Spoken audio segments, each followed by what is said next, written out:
여러분 안녕하십니까, 진성호입니다. 문재인 전 대통령의 풍산깨 논란이 점점 더 확산되고 있습니다. 급기야 문재인 전 대통령, 윤영찬, 이 탁현민 이런 과거 청와대 고위 간부들의 발언으로는 성이 차지 않았는지 결국 본인이 직접 입을 열었습니다. 그런데 그게 더 국민들을 불편하게 하고 있습니다.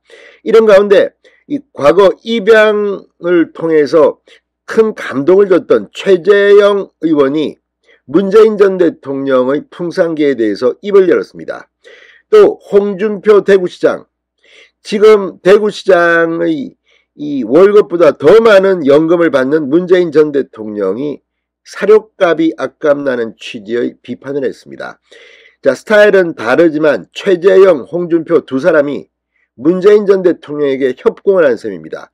근데 두 사람의 발언 생각보다 반향이 큽니다. 그만큼 문재인 전 대통령 이 풍산깨 논란에 대해서 본인이 직접 입을 열었는데 마치 본인이 억울하다는 듯한 태도에 최재형, 홍준표 두 정치인이 직격탄을 날렸습니다.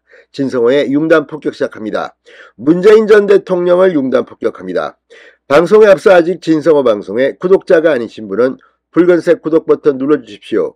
더 좋은 방송으로 보답하겠습니다.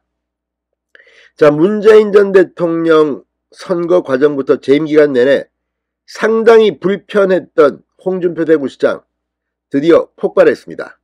또 그동안 상대적으로 이런 비판을 자제해온 최재형 전 감사원장조차도 자신의 경험에 비추어서 문재인의 과거 발언을 소환했습니다. 자, 최재형 의원은 페이스북에 글을 올리고 문재인 전 대통령이 여러 이유를 대지만 결국은 정부에서 매월 개 관리비로 250만원을 주지 않으니 키울 수 없다는 것 같아. 입양 부모가 마음이 변하면 입양을 취소하거나 입양 아동을 바꾸면 된다는 문재인 전 대통령의 발언이 떠오른다고 했습니다. 자, 문재인 전 대통령 지난해 1월 대통령 재직 당시 아동학대로 입양아가 숨진 정인이 사건 대책을 설명하면서 입양을 취소하거나 입양 아동을 바꿀 수 있도록 하는 대책이 필요하다고 말해서 당시 큰 물의를 빚었습니다.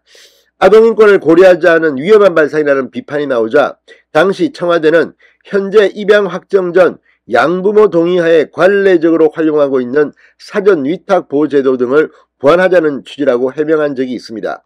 자, 그런데 이번에 문재인 전 대통령이 비판받는 이유는 이 풍산개 250만원 관리비 때문에 내가 못 맡겠다, 내보내겠다, 정부에 반납하겠다 이런 취지의 발언으로 해석되면서 가족이라고 했던 이 입양견도 가족이라고 했던 많은 사람들이 지금 실망스러운 표정을 짓고 있습니다. 그 전에 문재인 전 대통령이 풍산개와 함께 찍은 사진 그리고 발언들은 다 진정성이 없었던 것이라는 비판입니다. 최재형 의원, 가족과 같다고 했던 반려견과 헤어져야 하는 애틋함은 전혀 없는 매정함과 쌀쌀함만 느껴진다. 솔로몬 앞에서 산아이를 반으로 갈라 나누자고 하는 여인의 외침처럼 들린다. 꼬박꼬박 세금을 내는 국민들은 6개월 무상 양육한 비용을 청구하지 않는 것만으로도 고마워해야 하나 보다. 문재인 전 대통령이 직접 쓴 글에 대해서 최재형 의원이 문재인 전 대통령을 참으로 부끄럽게 만들었습니다. 6개월 동안 무상 양육했다고 광을 냈습니다. 자, 홍준표 대구시장도 글을 올리고 대통령까지 지낸 분이 할 말은 아니다. 정들면 강아지도 가족이다. 퇴임 후 받는 돈만 하더라도 현직 광역단체장보다 훨씬 많은데 고작 3마리 키우는 비용이 그렇게 부담이 되는가요? 라고 비판했습니다. 문재인 전 대통령은 놀랍게도 매월 1,400만원의 연금을 받습니다. 이것 말고도 상당히 많은 지원을 받습니다. 그런데 풍산개 이 정부 지원 때문에 키우던 풍산개를 내보냈다는 매정함, 비정함을 지금 비판받고 있는 겁니다. 아무튼 모처럼 최재형, 홍준표가 합심해서 문재인 전 대통령을 비판하는 모습은 참으로 보기 좋습니다. 진성호의 융단 폭격이었습니다. 여러분 감사합니다.